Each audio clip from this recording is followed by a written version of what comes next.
एक चरखे में पूरा भारत, सुनकर अजीब लग रहा होगा, लेकिन आज हम आपको एक ऐसा दिखाएंगे वीडियो जिसमें पूरा भारत एक चरखे में। बात करें अगर पुराने जमाने में आजादी की, तो आजादी में जो सबसे बड़ा नाम आ रहा है वो था महात्मा गांधी का, और महात्मा गांधी का सबसे प्रिय जो था वो था उनका चरखा।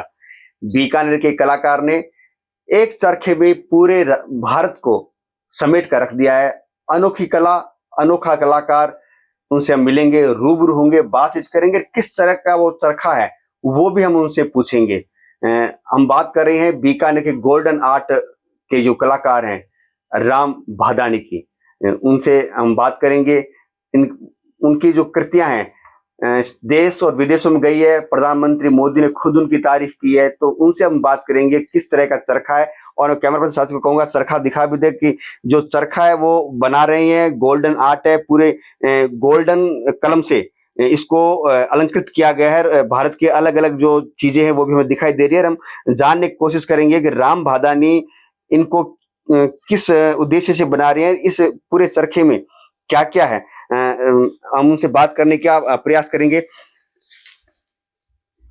भादानी जी, किस प्रकार का चरखा है, क्या थीम है आपके इस चरखे की? इस चरखे की सर थीम ये है कि ये एक तो सुनहरी कलम का मैंने इस चरखा बनाया है, जो कि इसका बेस है वो सागवान लकड़ी का बना हुआ है।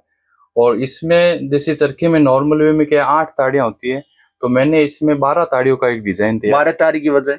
12 ताड़ियों की वजह ये क्योंकि इसमें मेरे को जो चीज, मेरा जो थीम था, जो भारत की जो संविधान में जो लिखा हुआ है, जो अपने भारत की जो मेन मूलभूत चीजें हैं, उनको दिखाने के लिए मेरे को लगभग 24 ताड़ियों का चरखा चाहिए था। तो मैंने देखा कि 24 ताड़ियों का तो नहीं हो सकता, पर मैंने 12-12 ताड़ियों का 2 चरखे, 2 ताड़ियों का पैटर्न है जो बनाया। बताएंगे सर ताड़ियों में क्या लिखा है आपने? इस ताड़ियों में सर जो मैंने, जैसे जहां से चरखा चलता है, जैसे इसमें आप देखोगे कि जैसे भारत का जो सर्वोच्च वाक्य है सत्यमेव जयते, मैंने इसे यहाँ से इसमें शुरुआत की है। और इसके पीछे अशोक स्तंभ मैंने दर्शाया है, जो कि अपने भारत का चिन्ह है विशेष। और इसके साथ साथ जो अशोक चक्र जो होता है भारत का, वो दिखाया है। अशोक चक्र में जो 24 तिल्लियां होती है, उन 24 तिल्लियों के नाम होते हैं भारत के संविधान में जो अंकित किए गए, उनकी ऋचाओं से मैंने ये नाम लिए है। जिसमें देखो समय है, समृद्धि है, मैत्री है, नियम है, प्रेम है, सहकार्य, कर्तव्य, करुणा, शील, संगठन, क्षमा, त्याग, संयम, ऐसे ये 12 नाम इधर दिखाए हैं और 12 नाम उधर अलग है, वो भी मैंने इसमें दिखाए हैं। 12 नाम इधर, 12 नाम आपने संविधान को इसमें अलंकृत करने की कोशिश की है। कुछ हम देख रहे हैं, कुछ पशुओं के, कुछ राष्ट्रीय ध्वज, कुछ जो गूगल्स है वो है। ये किस लिए? ये एक्चुअल में जो मैंने बनाया है ये गांधी जी का चश्मा है, क्योंकि ये चरखा गांधी जी का सबसे प्रिय चीज है। तो मैंने इस गांधी जी के चरखे का पहले एक कच्चा लेआउट बनाया था कि भी इस तरह की मेरे को पेंटिंग बनानी थी जिसमें गांधी जी दिखे और सुनहरी कलम का जो चरखा है, वो जिन्होंने ये दांडी यात्रा शुरू की थी, तो उनका एक ब्लैक पैटर्न में क्या है मैंने ये बनाया था कच्चा लेआउट पहले, कि इस तरह से मेरे को कुछ करना है। तो उसके साथ साथ मैंने जैसे गांधी जी की जो पुस्तक थी सत्य की खोज, उसका मैंने अध्ययन किया, तो मेरे को पता चला कि भारत की जो जो विशेषताएं हैं, जो आज नेशनल एंथम के रूप में अपन इसको जानते हैं, तो उन चीज़ों को मैंने संग्रहित करके एक छोटा कंपोजिशन बनाया। फिर उस पे मैंने इसको डालने का प्रयास किया था, जिसमें आप देखेंगे इसमें मैंने गांधी जी का चरखे के ऊपर गांधी जी का चश्मा बनाया, जो कि स्वच्छ भारत स्वच्छ योजना का भी सिंबल के रूप में यूज लेते हैं। इसके साथ जैसे गांधी जी के 3 बंदर है, बुरा मत सुनो, बुरा मत देखो और बुरा मत बोलो। ये जो 3 बंदर आपको दिख रहे हैं, ये गांधी जी के मेन, मतलब जो उनकी थीम थी पूरा, मतलब वो बताने की कि भाई ये जो भारत के प्रति जो उनका लगाव था वो, उसके साथ जो अपने पास एक घड़ी रखते थे, तो उस घड़ी जो समय की निरंतरता का सूचक था, तो वो स्वयं निरंतर चलते रहते थे। इसलिए मैंने इसमें ऐसे 3 इसमें ये दर्शाए। और इसके साथ साथ मैंने जो इसका पेडस्टर है उस पर जो काम किया है, उसमें जैसे राष्ट्र की जो विशेष चीजें हैं उनको मैंने दर्शाया। जैसे इसमें राष्ट्र का फल है अपना जो कद्दू का है, तो वो उसमें मैंने इसमें दर्शाया है। राष्ट्रीय पेड़ जैसे बरगद का है, तो वो मैंने इसमें से दर्शाया है। और राष्ट्रीय तिरंगा जैसे जो झंडा है वो मैंने इसमें दर्शाया है। इसके साथ साथ जो राष्ट्र का फूल है कमल का, वो मैंने इसमें दर्शाया है। और राष्ट्रीय फल जैसे आम है, तो वो मैंने इसमें इसको दर्शाया है।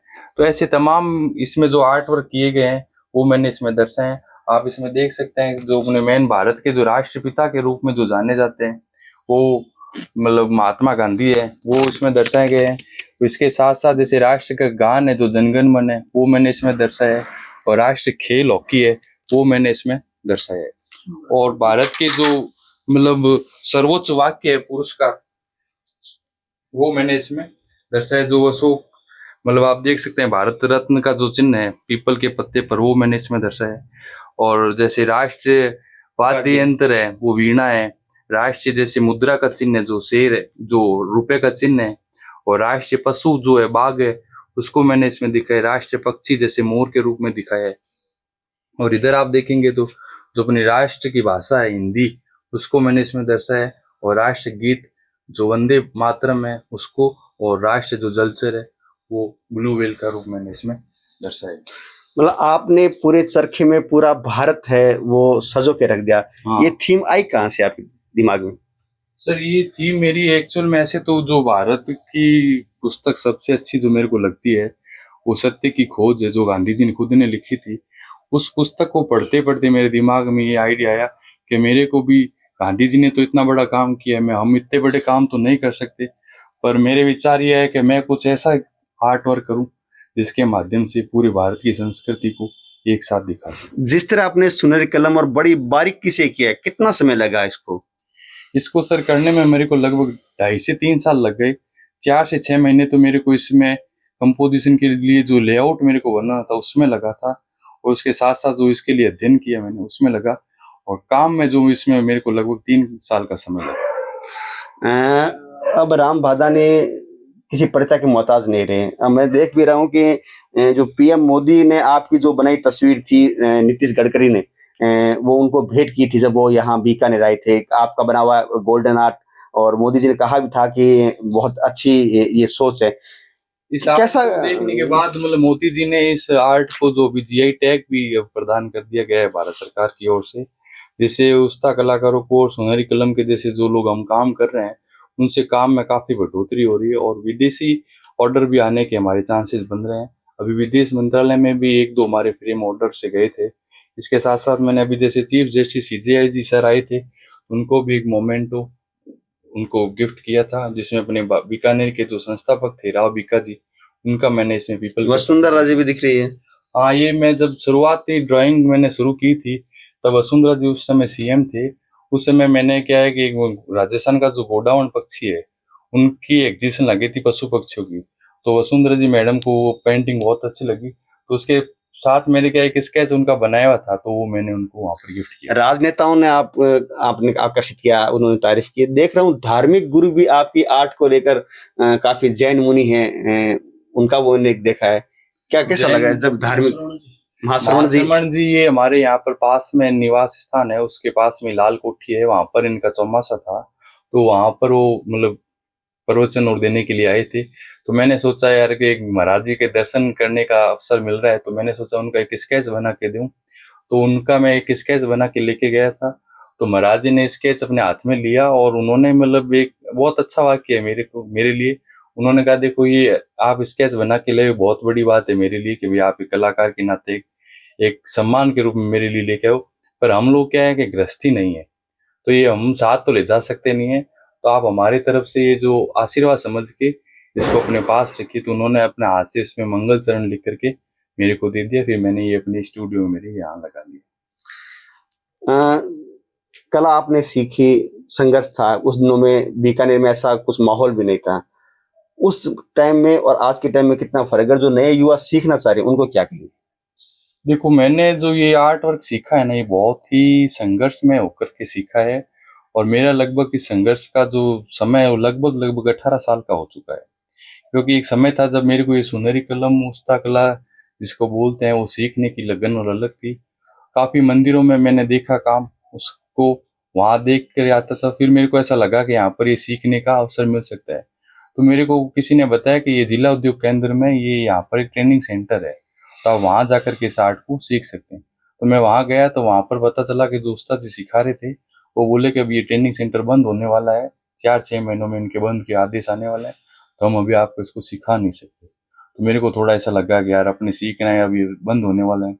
फिर उन्होंने कहा कि अगर आप सीखना चाहते हो तो आप निरंतर काम को देखो और उसका अभ्यास करो, उससे आप इस कला को निरंतर आगे बढ़ा सकते हैं।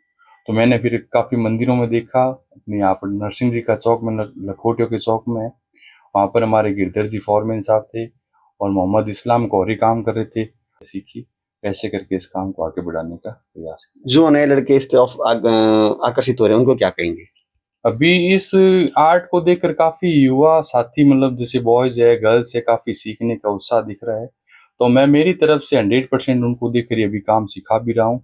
लगभग मैंने अभी 25 से 30 बच्चों को इस आर्ट में सिखाया है, जिसमें 2-3 तो विदेशी आर्टिस्ट भी थे जो यूएसए से यहाँ पर आए थे, जिन्होंने बीकानेर की मथेन शैली में बादल कला सीखी थी और सुनहरी कलम से जो मनोहर नक्काशी का काम होता है वो भी सीखा था। मेरी ये है कि युवाओं से कि भाई अगर इस काम को सीखेंगे तो ये जो लुप्त होती कला है वो जीवंत होकर आगे बढ़ेगी, और विदेशों में जो व्यापार हो रहा है उससे अपनी इंडिया की करेंसी भी मजबूत होगी। इंडिया की करेंसी मजबूत होगी और विलुप्त होती जो कला है वो अपने आप में वापस जीवित होगी। इनको अवार्ड भी मिला है अलग अलग जगह से, और ये इटली से मास्टर ऑफ आर्ट ये का award इटली से मिला। इनको मास्टर ऑफ आर्ट का मिला है, और ये इंडिया वर्ल्ड रिकॉर्ड में नाम दर्ज हुआ था। इंडिया वर्ल्ड रिकॉर्ड में जब इनका नाम दर्ज हुआ था तब इन्हें ये सर्टिफिकेट मिला है।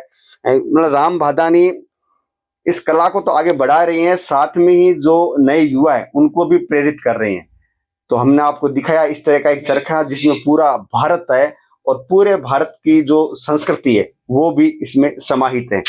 साथ ही ये एक मैंने स्टेनोग्राफी में अभी पोर्ट्रेट बनाया है अपने माननीय श्री द्रौपदी मुर्मू जी का, जिनका ये भाषण है खुद का, उनके भाषण को मैंने लिपिबद्ध स्टेनो में करके ये पूरा एक स्केच इनको बनाया है।